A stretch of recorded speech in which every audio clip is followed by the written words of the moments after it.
Mais personne n'a intérêt à ce que l'Afrique se développe trop. Parce que si elle se développe demain, imaginons que l'Afrique développe son industrie, comme l'a fait la Corée du Sud, un pays qui était, il y a 60 ans, aussi pauvre que le Mozambique. Si demain elle se met à fabriquer des voitures, si demain elle se met à raffiner son pétrole, si demain elle se met à produire, à transformer à faire de l'agriculture et transformer ses produits agricoles, elle ne va plus acheter nos importations. Et donc on n'a pas intérêt à cette situation. On n'a pas intérêt. Donc la volonté des pays riches, fait de la géopolitique aujourd'hui, hein, partout, on voit bien, elle n'a pas intérêt à ce que ces pays se développent, c'est réel. Suivez attentivement cette vidéo, s'il vous plaît. Vous comprendrez les principales raisons pour lesquelles les puissances occidentales empêchent les pays africains de se développer correctement.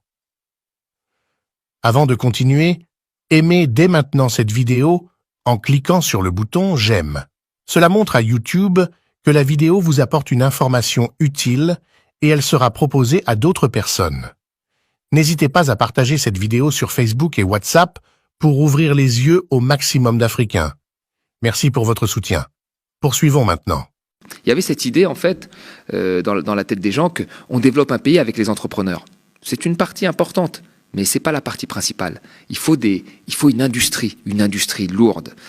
Ces pays-là exportent du pétrole, exportent du cacao, exportent des matières premières, mais ces matières premières qu'ils exportent sont souvent transformées dans d'autres pays. Et la transformation, c'est elle qui crée des emplois. Quand vous avez une compagnie étrangère qui s'installe, je prends toujours l'exemple du Congo-Brazzaville, que je connais bien. Le Congo-Brazzaville, à plus de 90%, il exporte que du pétrole. D'accord ? Ce pétrole est produit par qui ? Est exploité par qui ? Par des compagnies majoritairement privées. 60% Total, 30% Eni. L'italien, 90% de compagnies. Après, vous avez un peu de compagnies par-ci par-là privées. La compagnie publique des pétroles congolais, elle est incapable de faire un forage. Elle est incapable d'exploiter l'ensemble de son pétrole. Elle récupère une partie de l'argent, mais elle est incapable de l'exploiter. Donc, toutes les connaissances sur la production, sur les réserves, toutes les quantités, les volumes de production sont décidés par la compagnie privée, qui ne dépend pas du pays. Donc ça, c'est une première chose. Il y a une vraie asymétrie d'information entre l'État et la compagnie.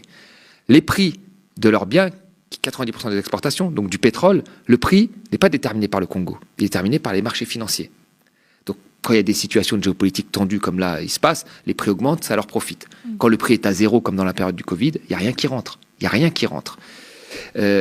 Donc on voit bien qu'il y a une très forte dépendance. Et ensuite, ce produit est exporté, transformé en France ou ailleurs, et l'État congolais rachète de l'essence à ces pays-là. Donc la réalité, c'est qu'il faudrait qu'il y ait une industrie qui puisse transformer cette production sur place, et c'est celle-là qui créerait des emplois, des raffineries, de la distribution, etc. Mais pour avoir ça, qu'est-ce qu'il faut ? Il faut des financements pour financer l'industrie lourde. C'est pas avec 1 euro de microcrédit que tu vas financer une industrie lourde. Et ces financements, si les banques ne veulent pas les prêter, qui est-ce qui va prêter ? C'est la Chine, mais la Chine, c'est un pays, il va le prêter sous certaines conditions, conditions parfois sur accès à des matières premières ou de partage de production plus avantageux pour elles. Et donc, ça ne leur permet pas d'être complètement indépendants. Et il faut bien avoir en tête que les pays riches se sont développés dans un monde où ils ont créé les conditions qui leur étaient favorables. L'OMC, l'Organisation mondiale du commerce, c'est une organisation qui a favorisé beaucoup plus les pays riches que les pays pauvres. Le système financier, avec des banques majoritairement européennes et américaines, il favorise les pays riches. Et donc les pays riches lèvent des fonds énormes pour faire leurs projets, quand les pays pauvres, pour faire des projets que nous connaissons, c'est-à-dire faire des choses que nous connaissons, des raffineries, des industries alimentaires, agricoles, nous connaissons, nous savons faire ça. Et eux n'arrivent pas à lever de l'argent. Quels seraient les... Ce que je veux ajouter, excuse-moi, je te coupe. Ce que je veux ajouter, c'est que on a souvent dit ces dernières années que les pays pauvres ne se développaient pas à cause de la corruption. Il fallait trouver une raison. C'est la corruption. Voilà, ces gens sont corrompus, il y a de l'économie informelle, ils ne respectent pas les règles, ils sont corrompus, il y a même des gens qui allaient plus loin en disant ils sont un peu paresseux. Ça a toujours été un peu ça. Et on a retrouvé le même type de débat quand il y a eu la crise des dettes souveraines en Europe, où on a qualifié les pays du Sud de pigs, on les a appelés le Portugal, l'Italie, la Grèce et l'Espagne, on appelait ça les pigs, et on disait qu'ils étaient feignants, qu'ils étaient dans l'informel, qu'ils n'étaient pas comme les Allemands et les Français. Il y avait déjà ce débat existait déjà avec les pays africains. Ils ne travaillent pas, ils sont feignants, ils n'ont pas des bonnes formations, ils sont corrompus. Très bien, c'est ce qu'on disait. Si demain on me donnait les commandes, moi, du Congo, Brazzaville, et qu'on me disait quelle est la formule, dans les conditions actuelles, pour le sortir du sous-développement et faire en sorte que l'économie décolle, ce serait extrêmement compliqué. Et je vous dirais que je n'ai pas la solution. Parce que c'est un pays, en fait, qui n'a pas du tout les manettes du développement, parce qu'il n'a pas accès au financement, comme j'ai dit, parce qu'il ne maîtrise pas le bien principal qu'il produit, parce qu'il ne maîtrise pas le volume et le prix. Et donc développer un pays dans ces conditions, c'est extrêmement difficile. Donc la corruption, en réalité, c'est un effet collatéral. Le vrai problème, c'est l'Organisation mondiale du commerce et du système financier comme il a été créé. Est-ce que tu dirais qu'il y a eu une mainmise des pays du Nord? Je vais m'expliquer. Par exemple, on recherche quelles sont les voies de sortie et surtout par qui, parce que peut y avoir l'idée reçue de oui, les pays du Nord, ils vont encore aider les pays du Sud. Mais en fait, c'est parce qu'il y a une mainmise et aussi un enrichissement des pays du Nord grâce et par les pays du Sud. Par exemple, la Zambie, elle a juste eu du temps supplémentaire pour rembourser, mais pas, on n'a pas enlevé la dette ou réduit, etc. Il y a aussi les négociations qui portent sur les prochaines contributions des pays riches pour la période triennale qui commence bientôt et qui devrait s'achever en décembre 2024. Il y a aussi beaucoup de solutions qui sont avancées par le FMI qui sont jugées comme pas assez, en fait. Quelle voie de sortie, toi, tu penses, par lesquelles il faut s'orienter là? Alors, c'est exactement ce que tu as dit. C'est-à-dire que, en réalité, l'Afrique achète énormément d'importations venant d'Europe et principalement aussi de France. Et nous achetons énormément de choses dont nous avons besoin et que nous ne produisons pas, notamment du pétrole et des matières premières. Donc, les pays occidentaux n'ont pas intérêt à ce que l'Afrique tombe. Parce que si ça se passe très mal, s'il n'y a pas une situation un minimum stable, qu'est-ce qui se passe? Bon, on risque d'avoir moins de matières premières dont on a besoin, et en échange, on risque de moins leur vendre de choses. Donc il faut maintenir dans une situation, on va dire, intermédiaire, l'Afrique, qu'elle soit suffisamment riche pour nous acheter nos biens, et suffisamment stable pour qu'on puisse lui acheter les biens dont on a besoin, dont on a vraiment besoin. L'énergie et les matières premières. Mais personne n'a intérêt à ce que l'Afrique se développe trop. Parce que si elle se développe demain, imaginons que l'Afrique développe son industrie, comme l'a fait la Corée du Sud, un pays qui était, il y a 60 ans, aussi pauvre que le Mozambique. Si demain elle se met à fabriquer des voitures, si demain elle se met à raffiner son pétrole, si demain elle se met à produire, à transformer à faire de l'agriculture et transformer ses produits agricoles, elle ne va plus acheter nos importations. Et donc on n'a pas intérêt à cette situation. On n'a pas intérêt. Donc la volonté des pays riches, on fait de la géopolitique aujourd'hui, partout, on voit bien, elle n'a pas intérêt à ce que ces pays se développent, c'est réel.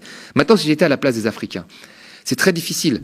C'est-à-dire que moi, la première chose que je ferais, c'est déjà, je serais beaucoup plus agressif dans la négociation. Parce que si vous n'avez pas de financement, alors vous pouvez tenir des grands discours, c'est toujours agréable, mais une fois qu'on passe au concret, c'est quoi l'Afrique aujourd'hui concrètement? Comme elle n'a pas accès au financement, comme elle ne maîtrise pas les biens qu'elle produit, dans les volumes comme dans les prix, elle essaye de faire aujourd'hui, pour qu'il y ait de l'activité, d'attirer le plus d'investissements directs étrangers, en faisant des zones franches où on paye très peu d'impôts, en disant voilà, c'est la seule façon qu'on a de relancer l'économie.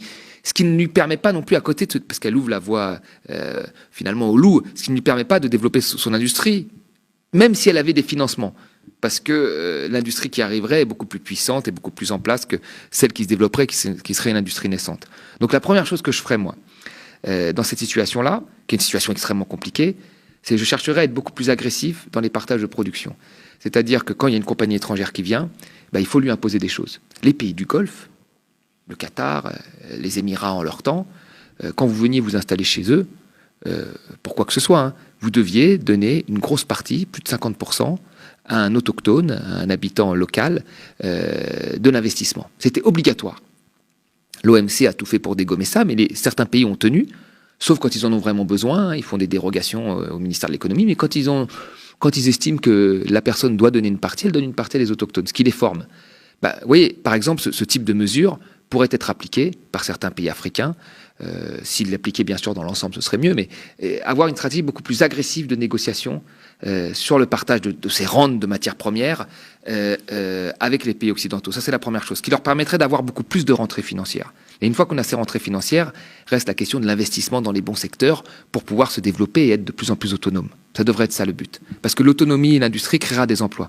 Créer des emplois, ça permettra aux jeunes diplômés de là-bas de rester chez eux et de travailler chez eux. Ce qui est le désir de tout le monde. Personne n'a envie de migrer, de prendre une embarcation de fortune. Et même les migrations qui se font, on en parlera dans le deuxième sujet. Mais dans les meilleures qualités, c'est toujours des moments difficiles, des drames, parce qu'on est séparé de sa famille, etc. Donc c'est très compliqué. Donc là, ça permettrait d'assurer un avenir à une jeunesse qui n'en a pas dans son pays parce qu'il n'y a pas d'activité économique. Que pensez-vous des idées développées par l'économiste Thomas Porcher pour sortir l'Afrique de sa situation? Partagez avec nous vos avis et impressions dans la section des commentaires. Vous pouvez retrouver l'intégralité de cette interview sur la chaîne YouTube Le Média. C'est une véritable pépite. Si vous